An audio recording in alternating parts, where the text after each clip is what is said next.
ഇവിടെ സ്വർണ്ണക്കൊള്ളയുമായി ബന്ധപ്പെട്ട് 2 ദേവസ്വം ബോർഡ് പ്രസിഡന്റുമാർ ജയിലിലാണ്. ലക്ഷക്കണക്കിന് ഭക്തജനങ്ങളുടെ വികാരത്തെ വ്രണപ്പെടുത്തിയ സംഭവമാണ്. എന്തുകൊണ്ട് ഇതിന് നേതൃത്വം കൊടുത്ത മന്ത്രിമാരെ ചോദ്യം ചെയ്യുന്നില്ല?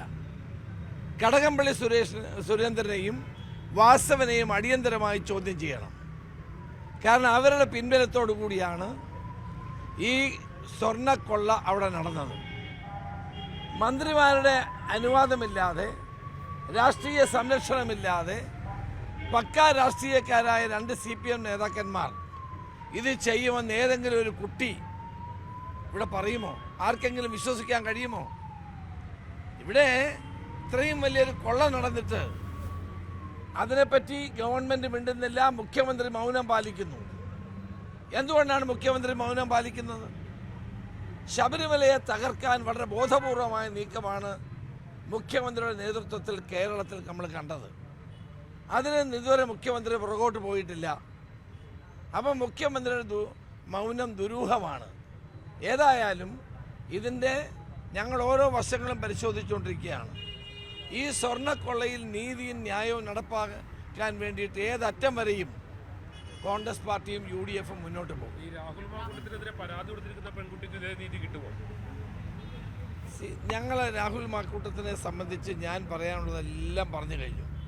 വീണ്ടും അത് ഞാൻ ആവർത്തിക്കാൻ ആഗ്രഹിക്കുന്നില്ല. ഇവിടെ ഒരു കാര്യം നിങ്ങൾ മനസ്സിലാക്കണം. 2 CPM നേതാക്കന്മാർ ജയിലിൽ കിടന്നിട്ട് ഇതുവരെ അവരുടെ പേരിൽ ഒരു അച്ചടക്ക നടപടി എടുക്കാൻ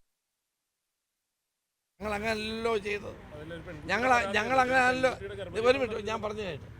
ഞങ്ങൾ അങ്ങനെയല്ലോ പറഞ്ഞത്, ഞങ്ങൾ അങ്ങനെയല്ലോ ചെയ്തത്. 2 നേതാവ്, മുൻ MLA ആയ ശ്രീ പത്മകുമാർ, മുൻ എല്ലാ രംഗത്തും CPMൻ്റെ ഏറ്റവും ഉയർന്ന നിലയിൽ പ്രവർത്തിച്ചിട്ടുള്ള വാസു, 2 പേരും ജയിലിൽ കിടന്നിട്ട് CPM എന്ത് നടപടിയാണ് എടുത്തത്? CPMനാണ് ഇരട്ടത്താപ്പ്, ഞങ്ങൾക്കൊരു ഇരട്ടത്താപ്പുമില്ല. ഒരു പാർട്ടി എന്ന നിലയിൽ ഞങ്ങൾ സ്വീകരിക്കേണ്ട എല്ലാ കാര്യം സ്വീകരിച്ചിട്ടുണ്ട്. അതിനപ്പുറത്തേക്ക് എനിക്ക് അതിനെപ്പറ്റി ഒന്നും പറയാം. നിയമം നിയമത്തിന്റെ വഴിക്കുമോ? Law will take its own course. അല്ലല്ല, അങ്ങനെ കോൺഗ്രസിന്റെ ഒരു പിന്തുണയും കൊടുത്തിട്ടില്ല. ഔദ്യോഗികമായ ഒരു പരിപാടിയിലും ഇല്ല.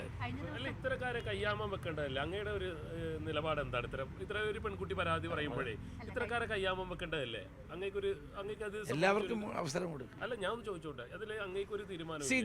ഞങ്ങളുടെ നിലപാട് പറഞ്ഞതാണ്. ഇതിനപ്പുറത്തേക്ക് അതേ സംബന്ധിച്ച് എനിക്കൊന്നും പറയാം. അതിലൊരു പെൺകുട്ടിയുടെ പരാതി പറയാനുള്ളതെല്ലാം പറഞ്ഞു കഴിഞ്ഞു.